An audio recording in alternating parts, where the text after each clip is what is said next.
uMokgotsi usazoqhubeka nokugcinwa esitokisini njengoba umbuso ucele izinsuku eziyisikhombisa ukuze uqinisekise ikheli lakhe.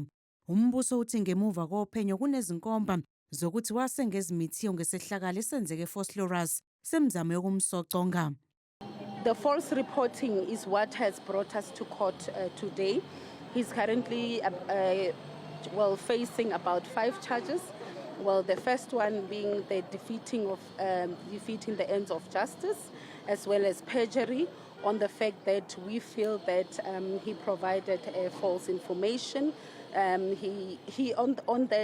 On his particular statement, he indicated that there were people following him. They shot him multiple times, but remember, the evidence that we have then contradicts what he is saying. Amaphoyisa athasathungatha isibhamu esasetshenziswa kulesi sehlakalo, kanti uphenyo luveza ukuthi siyathinteka kwamanye amacala obugebengu okubalwa kuyisigameko sokubanjwa kwenkunzi kuhlonyiwe esenzeke eRoodeport nesokubulala eEldorado Park.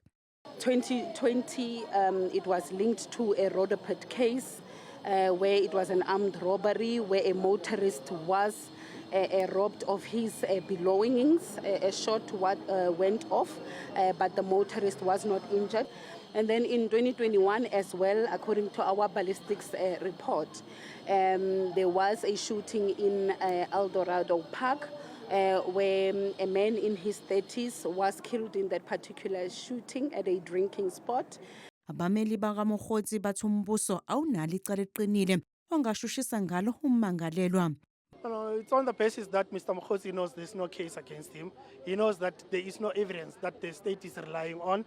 Look, he doesn't have to wait until he receives the docket. He knows that he did not commit this particular offense that he has been charged with, and that the state is simply creating these particular charges against him. uMokgotsi uzobuyela enkantolo ngomsombuluko ezofaka isicelo sebheyili. Umbuso uhlela ukusiphikisa isicelo sakhe sebheyili.